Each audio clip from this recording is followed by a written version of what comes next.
Hello, I'm Earl Grey, and you're comic fans, I guess, so let's get started. Cheers! Today I want to do just a little video inspired by one of Noah Van Sciver's recent videos, in which he played the game imagine your house is burning down and you're only able to grab 6 books. Which books would you grab? I actually want to put a bit more melodramatic spin on it, since when this house here is burning down, I really, and I would have some brain cells left in my head, I would grab some expensive ones, those that I can't replace as easily as other stuff, like for instance this book here. So I would like to twist the premise a bit and think about the books when I would have 2 days or 3 days to live and would be only able to read 6 books. Which books would it be? So not the most expensive ones, not the most beautiful ones, just for me the most important ones that shaped me as a comic reader and as a human. And this book here certainly made the list. It was the first or the second one that came to my mind when I think about this list here. Wart-hog. This is the German edition. In German it's called, this hero here is called Wunderwarzenschwein. It's actually a flip book. The Freak Brothers made half of the book, which doesn't hurt. Totally beat up copy here. I've shown it before. As the books here in this video won't be a great surprise for those of you who watch my videos regularly. Yeah, and this was in many ways something new for me. Believe it or not, it was the first superhero comic that I read,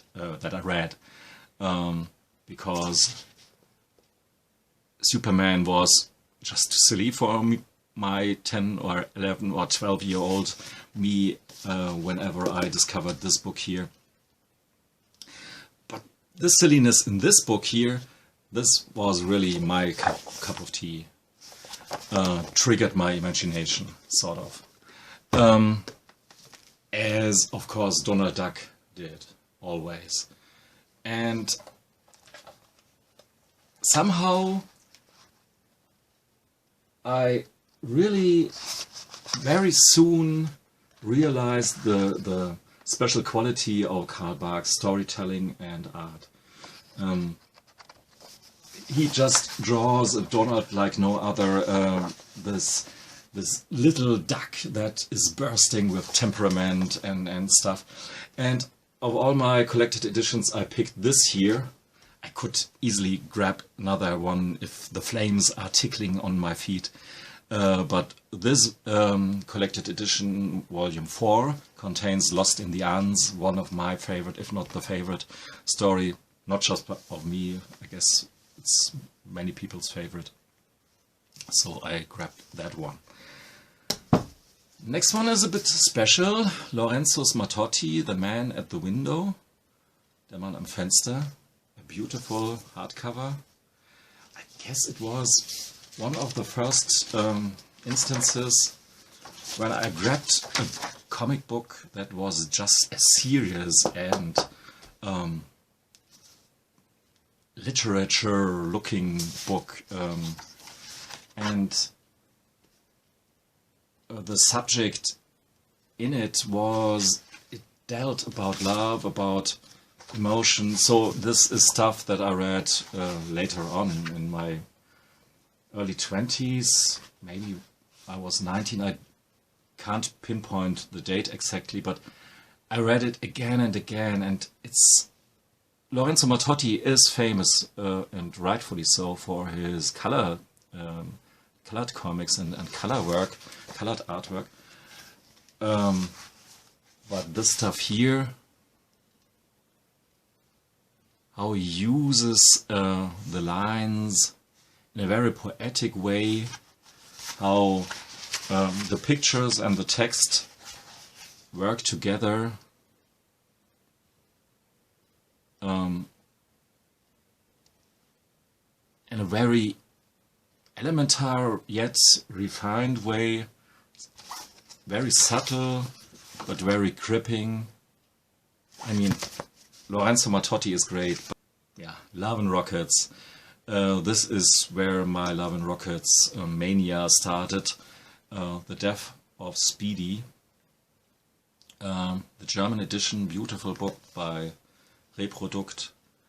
It was a bit arbitrary when they started the German editions, that they started somehow in the midst of the saga of the Love and Rockets. There are lots and lots of stories before, but somehow for good reasons. Love and Rockets is always fantastic, but here we get really into this punk rock world of Maggie and Hopi and a lot of the tropes that make Love and Rockets so fascinating. Here's the foundation, and